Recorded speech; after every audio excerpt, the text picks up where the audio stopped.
Hey everyone, welcome back to the channel. If you've ever wanted to host high-quality, lightning-fast videos directly on your WordPress site without relying on third-party platforms, then this video is for you.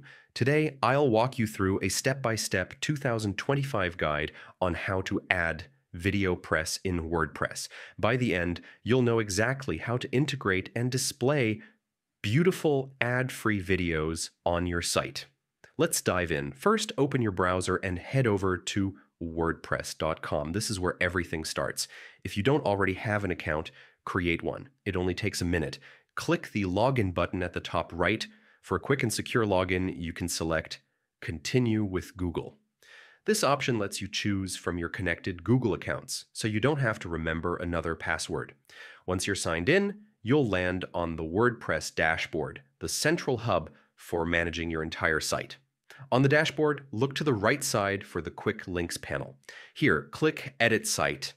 This will take you into the live editing mode where you can modify pages, posts, and layouts in real time. Inside the editor, find the small plus icon plus sign in the top left corner or directly on the page where you want to add your video.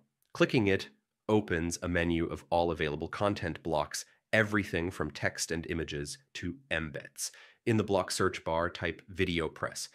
You'll see the official Videopress block appear in the results. Click on it to insert the block into the exact spot you want your video to show. Now that the Videopress block is in place, you can upload a video from your computer or select one you've already stored in your media library. Videopress automatically optimizes your file for fast, high-quality streaming on any device. No extra plugins required. You can also tweak settings like playback size and alignment to perfectly fit your page design. And that's it.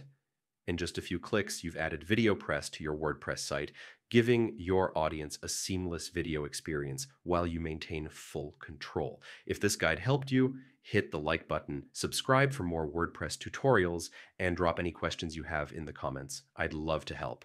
Thanks for watching, and I'll see you in the next video.